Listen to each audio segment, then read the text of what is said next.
28 फरवरी 2026, जी हां, यानी तकरीबन 38 से 40 दिन गुजर चुके हैं और यह जंग इजराइल अमेरिका ने जो एक तरह से ईरान पर थोपी थी, यह जंग लगातार चल रही है। उस जंग के कुछ दिनों बाद जब ईरान ने पलटवार किया था, खासतौर से इजराइल के तल अवीव पर बहुत बड़े पैमाने पर ईरान ने हमले किए और हाइफा जो बहुत इंपॉर्टेंट शहर है, एक साहिली शहर है इजराइल का, हाइफा शहर पर बड़े पैमाने पर ईरान ने हमले किए। इन हमलों के कुछ दिनों के बाद एक रिपोर्ट हमने शाये की थी और इस रिपोर्ट में जो ताज़ा जानकारी मिल पा रही थी उसकी बुनियाद पर हमने ये कहा था कि जो तस्वीर दुनिया ने फिलिस्तीन के गजा में देखी थी, जिस तरह से गजा को तबाह बर्बाद कर दिया गया, पूरा का पूरा गजा जो शहर है वो दरअसल नेस्तो नाबूद कर दिया गया। बड़ी बड़ी इमारतें एक तरह से वहां पर जमीबोस हो गई, यहां पर लगातार बम बरसाए गए, मिसाइलों से अटैक किए गए, एयर स्ट्राइक इजराइल की तरफ से किया गया। पूरी दुनिया ने गजा की तस्वीरें देखी थी और हमने यह दावा किया था कि तल अवीव और हैफा की तस्वीरें भी कुछ गजा जैसी ही नजर आ रही हैं। लेकिन उस वक्त लोगों ने कहा था कि ऐसा मुमकिन नहीं है, इजराइल के अंदर गजा जैसी तबाही कहां पर हो जाएगी।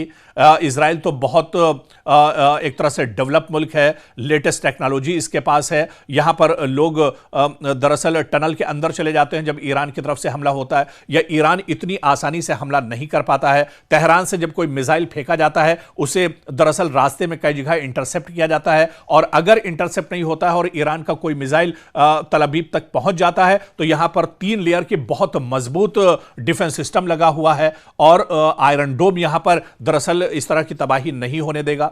लेकिन आज आप देखिए, आप गूगल कर लीजिए, आप अगर हमारी बात पर यकीन नहीं करते हैं तो जो मौजूदा सूरत हाल है आप मैप उठाकर देख लीजिए, तल अवीव और हैफा की तस्वीर अब ठीक गजा जैसी नजर आ रही है।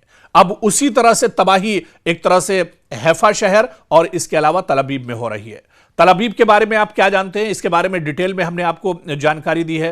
तल अवीव दरअसल इजराइल का सबसे ज्यादा आबादी वाला शहर है, जहां पर तकरीबन 40 से 50 लाख की आबादी है और सबसे गुंजान ये आबादी है अगर तल अवीव की हम बात करें। और तल अवीव की खासियत यह है कि ये एक बंदरगाही शहर है, ये एक सनती शहर माना जाता है, यानी कारोबारी शहर माना जाता है और बहुत ही कल्चर्ड शहर इजराइल का इसे एक तरह से माना जाता है। और यह शहर दरअसल ज्योग्राफिया के एतबार से भी इजराइल के लिए बहुत इंपॉर्टेंट है। जिस तरह से आप भारत में अगर हम बात करें, मुंबई शहर जितना इंपॉर्टेंट है और उसे एक कारोबारी हब माना जाता है, बिजनेस हब माना जाता है, ठीक इसी तरह से तल अवीव की भी हैसियत है। लेकिन जब से ईरान के supreme leader Ayatollah Ali Khamenei की शहादत का बदला लेने के लिए IRGC ने लगातार तल अवीव पर हमले किए हैं, तल अवीव में भी अब कुछ जो तस्वीर नजर आती है वो दरअसल गजा ही जैसी नजर आती है। पूरा का पूरा तल अवीव एक तरह से तबाह बर्बाद हो रहा है और लोग यहां पर तल अवीव छोड़कर अब दूसरे शहरों की तरफ रुख कर रहे हैं। दरअसल तल अवीव की और तेहरान की अगर दूरी की बात की जाए, कुछ 1550 और 1600 किलोमीटर की का दोनों शहरों में एक तरह से फासला है। हालांकि आप देखिए कि इजराइल जब गजा पर तबाही कर रहा था तो इजराइल तो दरअसल गजा से बिल्कुल बॉर्डर का इलाका है, फिलिस्तीन का हिस्सा है गजा, और गजा पर दरअसल नाजायज कब्जा इजराइल करना चाहता है और बल्कि इजराइल ने पूरे गजा पर एक तरह से कब्जा कर लिया है, कंट्रोल कर लिया है। लेकिन गजा आप देखिए कि इजराइल से मिला हुआ है, इजराइल को यहां पर हमला करने के लिए, कार्रवाई करने के लिए, ऑपरेशन चलाने के लिए कोई दिक्कत नहीं होती थी। लेकिन दूसरी तरफ आप देखिए कि तेहरान से तल अवीव पर अगर ईरान को अटैक करना है तो 1550-1600 किलोमीटर की दूरी है। इस बीच में कई ऐसे मुल्क भी हैं जहां पर इजराइल के एजेंट्स बैठे हुए हैं, बल्कि ये पूरे के पूरे मुल्क ही इजराइल के एजेंट है। ये ईरान के मिसाइल को या फिर ड्रोन को गिराने के लिए, इंटरसेप्ट करने के लिए पूरी कोशिश करते हैं। और फिर इतनी दूरी से जब ईरान हमला करता है तल अवीव के ऊपर, तब जाकर तल अवीव के अंदर कहीं इतनी ज्यादा तबाही होती है। लेकिन फिर भी आप देखिए कि अब 35 से 40 दिन इस जंग के गुजरने के बाद भी तल अवीव के अंदर अब इतनी ज्यादा तबाही हो गई है कि अगर आप तस्वीर देखेंगे तो कुछ देर के लिए कंफ्यूज हो जाएंगे, आप हैरान रह जाएंगे कि तल अवीव दरअसल आज उसकी जो तस्वीर है वो गजा जैसी है। और ऐसा ही इजराइल का एक और शहर है हैफा शहर, जिसकी हम बात करें। हैफा में भी कुछ ऐसी ही सूरत हाल है। हैफा शहर जबकि आबादी के हिसाब से बहुत छोटा है, 2.5 से 3 लाख की आबादी हैफा के अंदर बताई जाती है, लेकिन इजराइल का बहुत इंपॉर्टेंट शहर है। यह साहिली शहर है। यहां पर आप देखिए कि सनती एतबार से हैफा को भी बहुत इंपॉर्टेंट बताया जाता है, और यह भी दरअसल कई एतबार से इजराइल के लिए बहुत इंपॉर्टेंट है।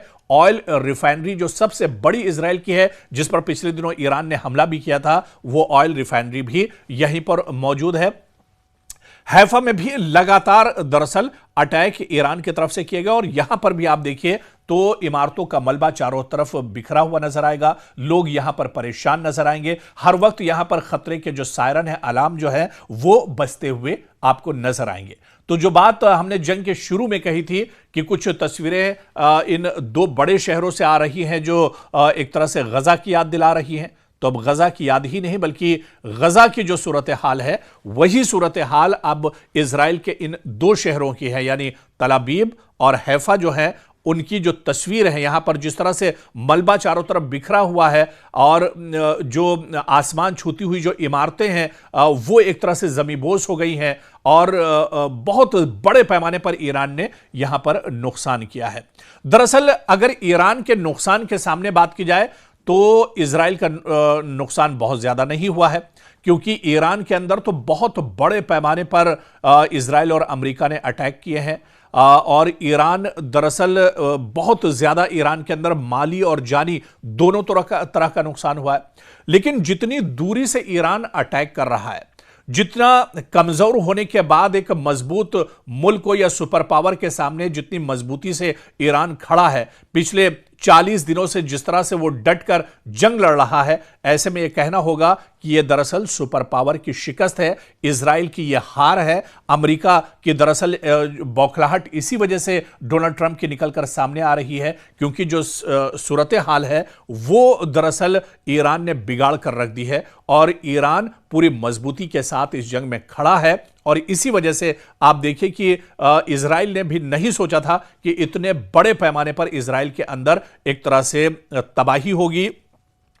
तल अबीब की बात करें, हैफा की बात करें, तो बुरी तरह से तबाह बर्बाद ये पूरे शहर हो गए। लेकिन इसके अलावा यरूशलेम की बात करें, यहां पर भी बड़े पैमाने पर तबाही हुई है, और इसी तरह से बीर शिबा की बात करें, यहां पर भी बहुत बड़े पैमाने पर तबाही हुई है। अरब शहर जो है वहां पर भी काफी बड़े पैमाने पर तबाही हुई। दरअसल ये सब छोटे छोटे शहर हैं जो इजराइल के अंदर बसे हुए हैं, लेकिन इजराइल की कमर एक तरह से ईरान ने तोड़ कर रख दी है, और इसी वजह से अब डोनाल्ड ट्रंप दरअसल लगातार बयानबाजी करके, आप देखिए कि नेतन्याहू अब मीडिया पर बहुत कम नजर आ रहे हैं, लेकिन डोनाल्ड ट्रंप अब लगातार प्रेस कॉन्फ्रेंस कर रहे हैं, लगातार अमेरिका को डराने और धमकाने की कोशिश कर रहे हैं। लेकिन दूसरी तरफ ईरान है जो दरअसल डरने और दबने का नाम नहीं ले रहा है। लगातार पूरी मजबूती के साथ ईरान इस जंग में डटा हुआ है।